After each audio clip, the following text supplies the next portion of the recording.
anti-intellectualism, anti-rationalism have been almost epidemic in America. In fact, a talented writer by the name of Susan Jacoby wrote in a very important book. It was called The Age of American Unreason.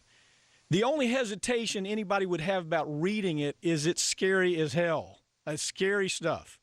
According to Jacoby, more than 40% of Americans under 44 never read a single book in the course of an entire year. Americans of all ages, they're losing their ability to concentrate. They're losing their ability to analyze what they hear. In fact, the rule of thumb for a political candidate used to be that they needed to deliver their political message in about 40 seconds. But today, political sound bites need to be delivered in 8 seconds to match the ability of the American public to concentrate. That's what the statistics show. Today in America, schools, teachers they used to be able to teach us civics. They could teach us humanities. They could talk about classic literature. And now they're forced and ordered to stuff students' brains with just enough information to pass standardized tests that are required. It's short-sighted politics. Those politicians, they cajole, they force school administrators and teachers and students into perpetuating a system that lacks the design to help children learn, to help them think critically. Instead, they're taught to simply regurgitate numbers and words. If you want to gain a little perspective on how dumbed down we've become, take a map of the Middle East to work.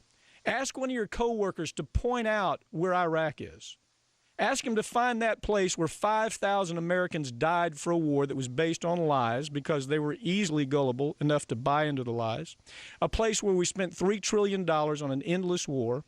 A war that was motivated by nothing less than empire building. It was all about oil. It was all about things. It was all about more power. Jacoby is one of the several contemporary writers who believes that it's impossible to sustain democracy if we can't intellectually analyze the times around us. If Jacoby's, if they're right, if these writers are right, and this anti-intellectualism is a trend in America, then spoon-feeding our children with facts and figures designed to merely pass a test are never going to prepare us to preserve democracy. The truth is, when we firmly grasp the timeless themes that are found in novels like Grapes of Wrath or Elmer Gantry or 1984, then we're on our way to better protecting democracy against the Mitch McConnells, the Rush Limbaughs, the Rand Pauls, the Peter Kings, the Bill O'Reillys, the Glenn Becks, who infect the process of democracy by abandoning intelligent, rational thinking. Joshua Holland's going to be with me today on the show. He wrote a piece for Alternet. It gives us an idea of how serious the problem really is. In 2011, Newsweek asked 1,000 Americans to take the standard U.S. citizenship test. 38% of them failed that simple test. 1 in 3 of those people couldn't name the vice president. Joshua explained in his article that in 2009, in a study that was done in Europe, it was a study that looked at how informed citizens of the U.S. and the U.K. and Denmark and Finland, how informed they were of international news of the day. And the results were pathetic. They were ugly. Overall, the scholars wrote that the Scandinavians emerged as the best informed with an average about 67% correct responses. The British close behind at about 60%, and the Americans lagging in the ugly rear to the tune of less than 40%.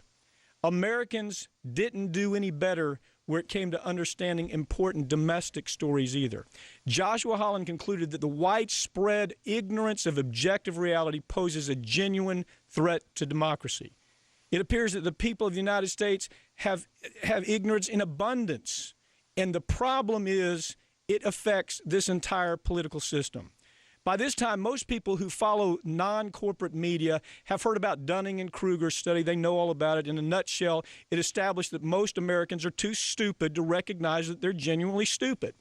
But add to that a new German study by Mato Nigel. It's an important study because you begin to understand that the more politically conservative you are, the more Tea Party GOP you have in your blood and your brain, then the less capable you are of recognizing how incompetent and woefully underinformed and ill-equipped to make rational decisions about politics you are. The truth is, when you look at the studies, if you fall into that knee-jerk, always right-wing conservative camp of politics, you are what's considered the low-hanging fruit in politics. You're the group that behind closed doors, politicians and strategists laugh about because they know how easy you are to hustle if you fall into that group. You're the most likely to accept massive, irrational lies delivered by very manipulative neocon demagogues. You're the people they're after.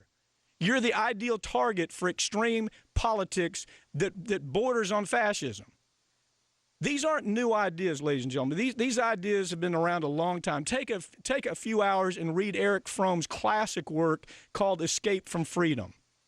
And you're going to conclude that the same thing he concludes, and that is the least informed, the most irrational, the most extreme conservatives are the most susceptible to dictatorships. They're the most susceptible to extreme government, to fascism. That's what Erich Fromm says. This idea has been out there a long time. These studies, all they're doing is they're just another proof of what writers like Erich Fromm were saying a long time ago.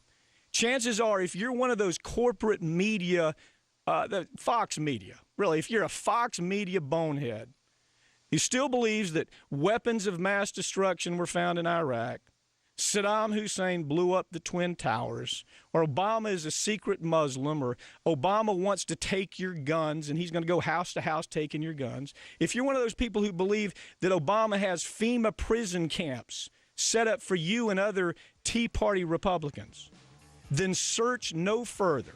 You truly are the uneducated, childlike, impressionable, irrational, dangerous cog in America's political system that puts democracy at most risk. That's it for this week's Ring of Fire, but you can keep up with us throughout the week online at ringoffireradio.com or on Twitter at Ring of Fire Radio and on Facebook. I'm Mike Papantonio. We'll see you next week right here on Ring of Fire.